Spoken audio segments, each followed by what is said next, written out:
I've learned in here and other workshops I've attended that if you ask Source for something, it is given to us.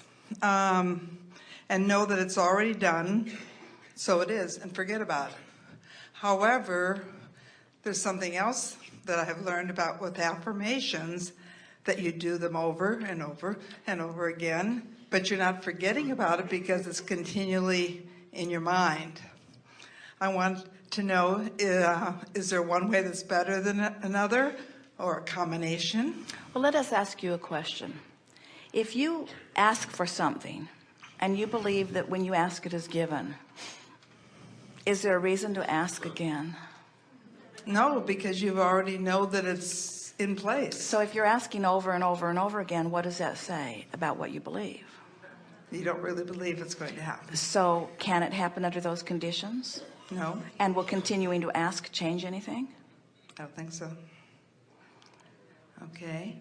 So then why are affirmations even because an affirmation is a practicing of what you want. So for us to say that an affirmation doesn't work wouldn't be accurate. For us to say an affirmation does work wouldn't be accurate.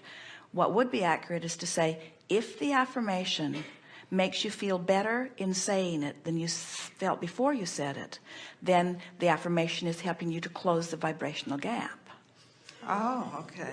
So it's a preliminary or something. Well, it's a practicing. You see, you said some things. We want to play with you a little bit. You said, so when we ask source answers, and we've been using those words, but we want to take that thought a little further by saying, you're the source that you're asking. In other words, you're the source energy who has become more. So again, it's the closing of the gap. So by asking, we mean focusing in a way that allows the full receiving of what you're asking for. Many people think that they do the asking with their words, or they ask for something. In other words, I'm standing over here without it and I'm asking for it. And we say, well, that it's fair to say that I've asked for it. And many think that that's the point of creation, that asking for it is what creates it. And we say asking for it does create it in the sense that you ask and source actualizes around it, but it is the finding vibrational alignment with it that lets it in. So your creation is two parts for you: asking and allowing, wanting and believing.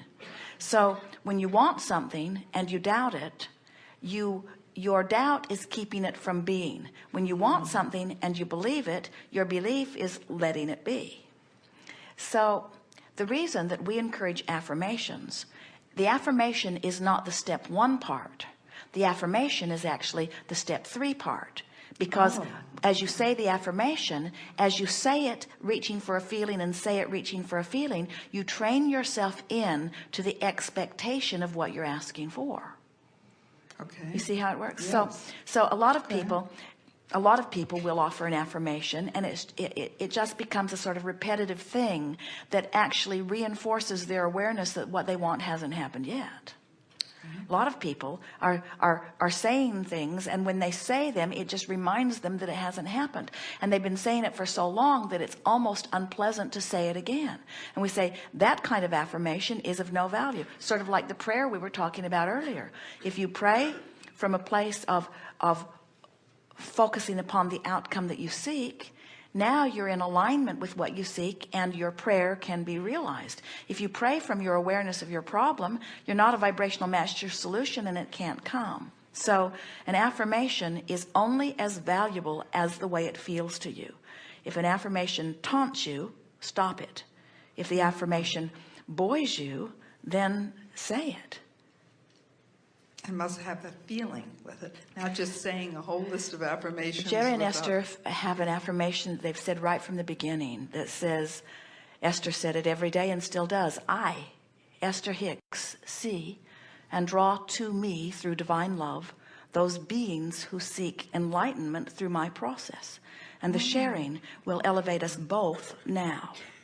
And every time Esther says it, she feels the thrill of it, because it resonates with everything that she is, everything that she has been, everything that she strives to be. In other words, it's such a deep affirmation. It will never become a da da da da da da da da da da da da da da da da da kind of affirmation. It always has meaning to her. She reaches for the words because she wants to invoke the meaning and the feeling of the words.